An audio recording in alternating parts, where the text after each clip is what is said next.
The families of beauty pageant contestant Geneva Lopez and her Israeli fiancé Yitzhak Cohen confirmed that their dead bodies have been found at a quarry site in Kapas, Tarlac. According to the NBI, the two victims suffered 2 gunshots each. A witness reportedly saw the 2 bodies being buried at the quarry site. That person says the victims may have been dead already during that time. Authorities are now determining where they were killed. Police says they're now able to trace the possible mastermind, but they won't name the main suspect as the case build-up continues. Ayaw nating madaliin, ayaw nating magbigay ng deadline dahil maganda yung tinatakbo ng investigation at sabi ko nga binubuo natin yung mga evidence at may mga information po tayong nakakalap. For now, 4 of 7 persons of interest are under police custody. These include alias Brandon, the real estate consultant of the victims. He was a former police officer assigned in Tarlac and Pampanga. Recall that Lopez and Cohen were supposed to check a land they were planning to sell last June 21st. A day after, the car they used was found burned without them.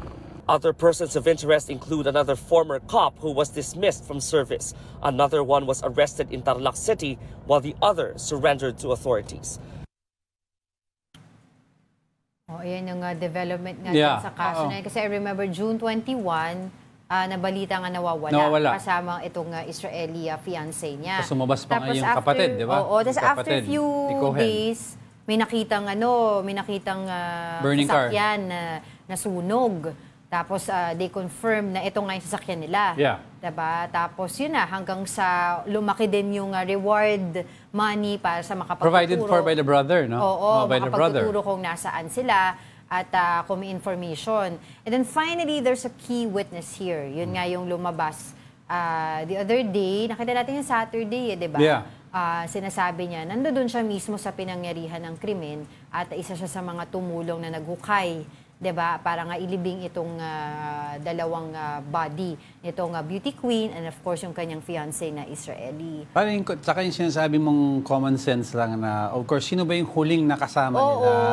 That was also the biggest key there because alam ng mga tao sino huling kasama nila. So you always ask in standard procedure, who's the last person in contact with the missing or deceased people, di ba? Oo. Di ba lagi na napapanood yan sa mga crime? CSI. Crime. Or even docus sa pinapanood natin. You always ask first, who was the last person in contact with the missing or the deceased? Tapos ito nga, so sabi nila, possible itong dalawa, nasa custody na eh. No? Itong dalawa na former police at yung isa, taga Metro Manila daw. Tapos they're still carrying firearms na hindi na lisensyado, hindi na sila, kakasuhan, wala silang license to carry eh. Kakasuhan sila, di ba? Illegal possession.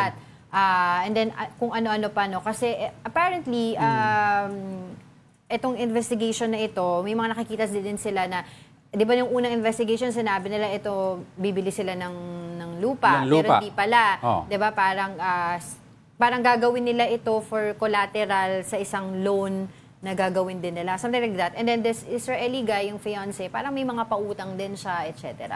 So, baka the police is also checking all angles. People owe the Israeli guy money. Hindi natin alam kung sino. No, but may mga pautang siya. May pautang siya. So in other words, several people owe him money. Oo, parang ganon. Okay. No? Tapos ito nga, so yung sinasabi nila, hindi bibili ng lupa yung kapatid, kukuha daw ng titulo na pang-collateral sa loan na gagamitin nila.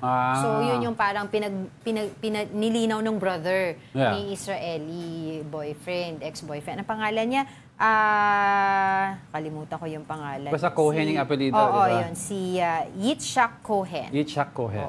And apparently, ang Israeli embassy in PH condoles with the family of the beauty queen. Tsaka syempre yung BF. Tsaka I think they're happy with the investigation now, how swiftly it's been, it's progressing. And then they're also trying to check kung saan ba nangyari yung krimen? Was it there inside, kung saan yung, yung tawag doon, yung kung saan sila nilibing?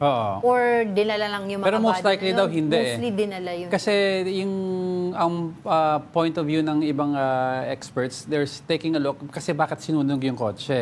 That means there might have been evidence like blood spatter in the car. So car pa lang, sino man kasama nila sa car, did something, tapos sinunog na para to get rid of evidence. Actually nga, syempre, standard procedure naman yun na ifo-forensic pa rin yung mga katawan, etc. DNA testing. Although na-cremate na nga itong si Beauty Queen, pero yun nga, na-identify naman sila initially nung family. Pero I understand, sabi ni Colonel Jane Fajardo, kailangan i-DNA because yes, it's standard may mga instances sa past, not only here in the Philippines, pero where they substitute yung body. In other words, lalagyan ng damit ng last scene, beyond recognition yung itsura. So, isipin nila, patay na. Diba? So, pero based din daw sa body markings yung sinabi ng family, kinonfirm nila. Pero syempre, yun nga, as I've said, standard procedure. Also, pag nagkaroon ng kaso in the future, at least ma-resolve dun sa court na sila talaga yun. Yes, para may confirmation. Kasi di ba, no body, no crime eh.